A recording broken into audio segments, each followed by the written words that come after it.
Hi guys, welcome back. Today I'll be giving you a non-spoiler review and breakdown of the horror psychological thriller Return to Silent Hill. Return to Silent Hill was directed by Christoph Gans, who also directed the original Silent Hill film in 2006. The main cast of this film includes Jeremy Irvine as James Sunderland, Hannah Emily Anderson as Mary Crane, and Eve Templeton as Laura. This film takes place mostly in the mysterious, fog-shrouded, cursed town of Silent Hill. When James receives a mysterious letter from his lost love, calling him back to Silent Hill, a once familiar town, now consumed by darkness, he begins searching for her. Along the way, James encounters terrifying figures, both familiar and new, unraveling a terrifying truth that will push him to question his own sanity.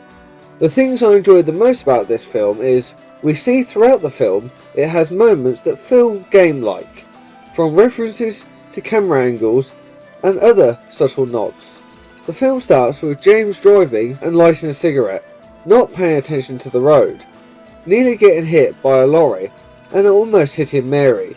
After helping her with her luggage, he causes her to miss the bus out of town. Starting off the events of the film, we find out the name of the hill by the town of Silent Hill have the same name. And as they get into James's car together, as he believes he owes her, the weather changes and Mary tells James that this happens a lot in Silent Hill. We then get a montage of James and Mary together before taking us to present day, where James is in a pub, drunk and depressed. After causing a scene, James is escorted out of the pub and we briefly see him look at his own reflection, but from his eyes. As he returns home from his flat, he receives a phone call from his psychiatrist, asking him how he is. Once in his flat, we see his artwork, most of which are of Mary. James tries to sleep, but starts to get visions of Mary. He finds a letter she wrote to him, which after reading prompts him to drink drive to where they first met, near the town of Silent Hill. Once there, he sleeps in the car overnight and in the morning goes into an abandoned toilet.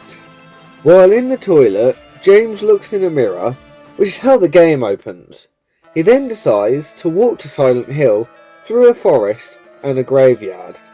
We then get the title of the film appearing on screen in the sky.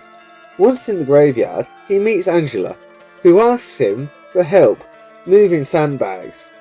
She warns him not to go into the town as things have changed since the ashes appeared in the air, but he goes into town to look for Mary anyway. As he walks past the church on the way into town, we get a flashback of Mary and James having a picnic by the church, with a painting of Mary herself by James. Once James arrives in Silent Hill, he sees all the buildings are dead and abandoned, which confuses him, as he says this is insane. He then starts hearing the music Evil Within down an alleyway, follows it, and finds a radio with someone lying in a tunnel. James calls his psychiatrist, scared, but doesn't listen to her advice. We then see a lying figure, which starts vomiting from its chest. He briefly escapes underground, but once back on the streets, we see 6 lying figures in the distance, and everything starts turning red before more lying figures appear and he runs. I also enjoyed it when we see rats running in the opposite direction as they are being chased by a horde of creepers. After eating the rats and some lion figures, the horde of creepers goes after James and he runs into a block of flats to hide. We get a jump scare and he thinks he sees Mary, so he goes upstairs into a flat. He looks at the TV, which causes his head to spin. James calls his psychiatrist again, but still ignores her advice. When he goes to the balcony of the flat, we see a shadow in the flat above. We then see the psychiatrist call someone to get help as she's worried about James. Once he's in the flat above, which is Mary's flat, he sees her dress covered in butterflies or moths. We then get a flashback of her friends and adoptive family talking to her about James. James finds the symbol from the game on a cupboard door that has a fake head meant to resemble Mary's dad.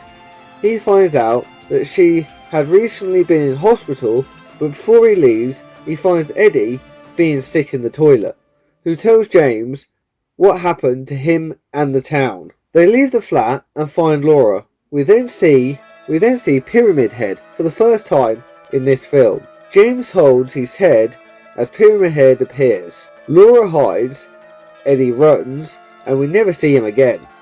James also runs and finds a body he thinks is Mary, but this body turns into a spider-like humanoid with its head and body facing different ways.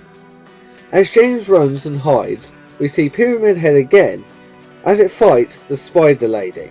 James and Pyramid Head see each other and they almost go face to face before hearing an alarm in their heads. James then wakes up in a different room where he sees Angela, who is scared and threatens him with a knife.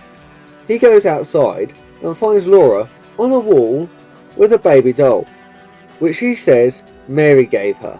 The parts I loved after that was when Laura runs off and James wants information, so he follows her into a maze but loses her once in the centre. He leaves and he meets another woman who says she will help him find Mary. As they get near the hospital, they see another lion figure and hides behind a car. We then get another flashback where we see James following Mary, her friends and adoptive family underground, but we are cut off from seeing the whole flashback as the woman helping James calls his name. They then enter the abandoned hospital and eventually the woman finds a recording of Mary. After hearing the recording, James remembers the early flashback. We see that her adoptive family are cult members and use Mary as part of the ritual. This memory causes James to fall to the floor, and as he does, the floor collapses and they run. They see bubblehead nurses come to life from the light on James's torch. They run to a lift but are chased and attacked by the nurses. James kills some while trying to get the lift to move. One cuts the woman in the neck. He helps patch her up and decides to look at Mary on his own. Laura reappears and we find out there's more to the baby doll than originally thought. Laura then causes James to have visions of Mary and he runs after her. He finds room 301 where he sees a hospital bed on the ceiling and a butterfly moth creature attack him. James then wakes up in a hospital in a flashback where the psychiatrist tells him Mary is dead and he is still suffering from it. We also get a flashback with Mary and James as she returns home after the ritual. They get into an argument where she tells him she was trying to leave the town and get away from them. James leaves and notices people watching him. We then find out the psychiatrist has had him as a patient for a year and Mary died soon after they split, leaving James broken from reality. And finally, the last parts I enjoyed are when we start to see things that James thinks is Mary and everything starts going red again. He is back in the hospital with a woman who was attacked by a bubblehead nurse. She reveals her name to be Maria and that she looks a lot like Mary and then tries to kiss James. James then decides to try and find Mary again on his own, but Maria follows even though he ignores her. They enter a lift that drops very fast. They then enter a corridor that is part of a maze. Maria tries to get James to leave, but he insists that she is a figment of his imagination. We then see a flashback with James and a self-portrait as he paints the symbol from the game. This causes him to have a vision of drowning and waking up on a beach. James sees Lakeview Hotel on fire and enters. He finds Laura laughing and playing but doesn't want to play her games anymore. She reveals what her and Angela's connection is to Mary. He then finds Angela in a room wearing Mary's butterfly dress. As he tries to help her on the bed, they are both pulled in. We then see James wake up in a room where he sees Mary on fire. He follows her to the roof of the hotel and finds a bed with a body under the covers. We go back to another flashback of Mary in a hospital bed near the end, and they start talking, but her nose starts to bleed, and James goes to get a towel. While he's gone, Mary drops a glass and asks him to help her end it and set her free. We cut to the hotel roof as it collapses and the bed floats and turns to reveal she was the butterfly moth creature from earlier. They embrace and James says he should have died as well. We then see him take who we presume is Mary's body and drives out of the town and into water. As he looks in the rearview mirror of the car, we see the lorry from the beginning, and the scene of James and Mary meet for the first time happens again, but this time it plays out differently. What I really loved about this film are the moments that captured the essence of Silent Hill. Jeremy Irvine delivers a strong performance as James Sunderland, portraying guilt, exhaustion and emotional turmoil. The otherworld design is stunning, with grimy, rusty streets and that signature red amber glow. Classic monsters like Bubblehead nurses, Pyramid Head and the lion figure creatures are terrifying and faithful to the game. Familiar locations feel authentic, and the sound design, creature noises, static and music keep the tension high throughout. The parts that could have been improved mostly come down to storytelling and execution. The pacing is uneven at times, with confusing flashbacks and undeveloped plot points that disrupt tension.